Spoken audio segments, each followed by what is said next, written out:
offensively in the second half against New Mexico that you weren't able to do in the first half? That's what the game's all about, is, sometimes you set the game plan and, you couldn't be more wrong in the setting of it, so you have to, be able to tweak it. And halftime we did. We kind of went in a specific direction. Got a little bit more aggressive out of one of our packages, and it really helped us. I thought we tackled much better in the second half than we did in the first. Obviously, that's our third quarter shutout in 5 games, which is a goal of our. If I put our goal board up here, that's on the goal board.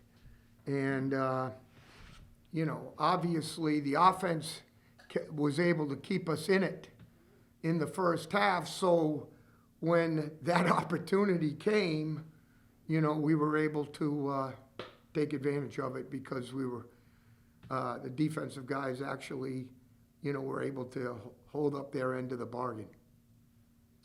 And that's the thing. In college football today, you know what's going on? Guys just get fired. Well, that means another system comes in. That means another year of learning it, and there's no carryover. So you don't have a chance for that. In our situation, this is our second year in the system. So when you talk about things in a constructive manner, you're able to kind of make progress because the guys are familiar with it. I don't know if that makes any sense, but I thought I'd clarify. What can you say about Ahmad being thrown in a game like that? I mean, this young man is special. Forget the football.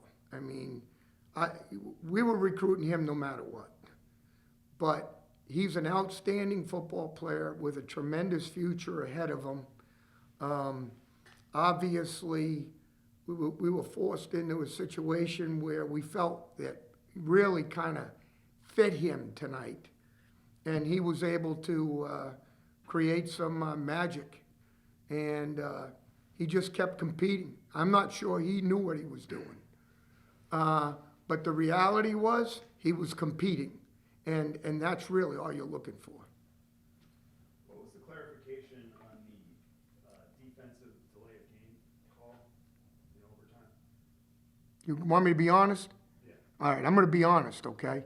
First off, I am not classless and dumb, okay? So I just don't go chase officials. In fact, I stay the heck away from them for the most of the time. Now, in that particular defense, we line up in a 4-3 structure. So 4 down linemen, 3 linebackers with the secondary. And we move to a 6-1 structure. When we make that move, we go, move! So when the guys move, one of the byproducts is somebody may jump. Now, our offense has faced that for 5 games at least 20 times. So why can't I question it? That's all I'm going to say. We don't do things that are unethical. But, kind of, you're left to the subjectivity, but I've never been called for a penalty when I've used the move ice call. Can you tell us about Carlos Davis and his injury? No. Because I don't know anything. Obviously it was an abdominal region type of scenario, but that's all I know. We'll get a good report, and we'll know more come Sunday and Monday. Thank you. You're welcome, sir. When Carlos was in there, he did a good job of eliminating those forced passes that he might have done in previous games. Used his legs a lot more. Was that part of the game plan, or was that just him using his instincts? Well, I look at I look at his numbers for the day. The great thing is he's 16 for 25, right? No interceptions. It's a big deal. When you're error-free, that gives us a chance to stay in the game. It's a beautiful thing. And that's what he was able to do. So, you know, and that's a big improvement from a week ago when we had first 3 drives, 3 turnovers, and then later on a 4th turnover. You know, obviously, he's been doing an outstanding job filling in, and, you know, we feel like we got, you know, a bunch of guys that can play that position now, where a year ago we were fighting for our lives at this point. So, you know, that's where we're at. On the game time, what eventually became the game time touchdown pass, was he the primary on that? Can you walk us back through what the call was and what the play was, you know, and what you saw? On the deep over route? The touchdown that came to tie the game. Yeah, the over route, yeah, I mean, he's the guy you're looking for, because you're bringing him back across and behind the defense, and you're trying to give him as much space as you can and just take your shot. What was it like to watch that ball get in between the 2 defensive backs there? God love him. I mean, he gave us a chance, you know, I mean, you know, the third down call really does not sit well. Our guys are screaming from the box, you know, coach, he didn't even touch him. But, you know, I mean, that's why, you know, I just feel bad for my guys. They're giving me everything they got. And it's gonna pay. We just gotta keep grinding away, but it's gonna pay dividends. You said, excuse me, go ahead. Go Howard. Oh, you said a couple weeks ago, you know, there are no such things as moral victories. There are none. How close does, you know, how? No. I mean, there's a lot of things we can take away that we, you know, from a stick-to-itiveness, not giving up, you know, competing at a high level and finding a way to elevate yourself and get back into the game. It's just disappointing. I would much rather have that game end on a call that I make than an official's call. That's all I'm gonna say. How do you think the guys, especially in the secondary, dealt with so many injuries and some of the backups having to step up and make some plays? Yeah, you know, Tristan played a good chunk of the first half, and we went to Juan Lua, and he's been called upon to go in at safety.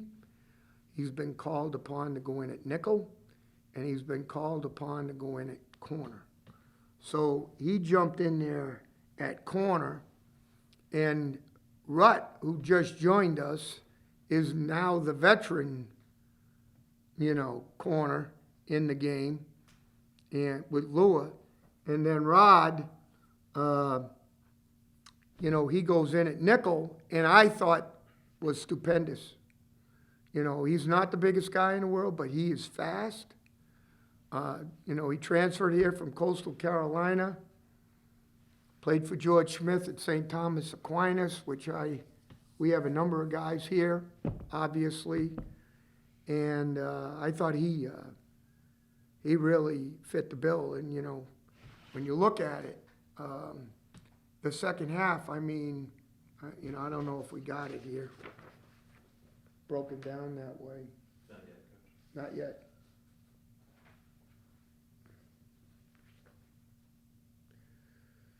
Let me see if I can barely see this.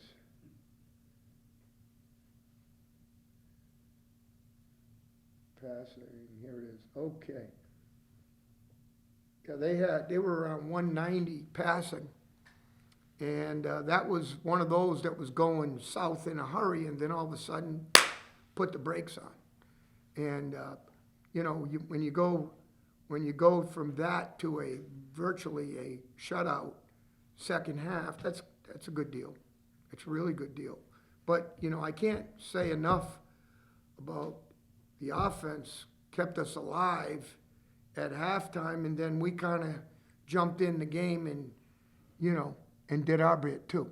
So that's kinda what you're looking for, is to play complementary football during the course of games, which gives you a chance, for things like tonight, to happen in a good way for us, if the finish would've been a little different. One last one for Coach. The decision to kick the field goal in overtime, is it say more about you trusting your defense, or maybe not necessarily fully trusting Ahmad in that situation, being a true freshman? No, it makes it too easy. Some people will say it makes it too easy because if you miss the kick, okay, which obviously we didn't, but if you miss the kick, it makes it a lot less pressure for the other team. But you don't want to come away empty-handed there, because many games have, field goal, and extend the overtime. Many games that happens. So you certainly want to try to do that. Now, there's a couple times in the first half I was pushing the pedal now. We were trying to, keep hold on to the ball. And I put the defense in a tough situation. But bottom line is, each situation's a little bit different. So that's what I thought it called for.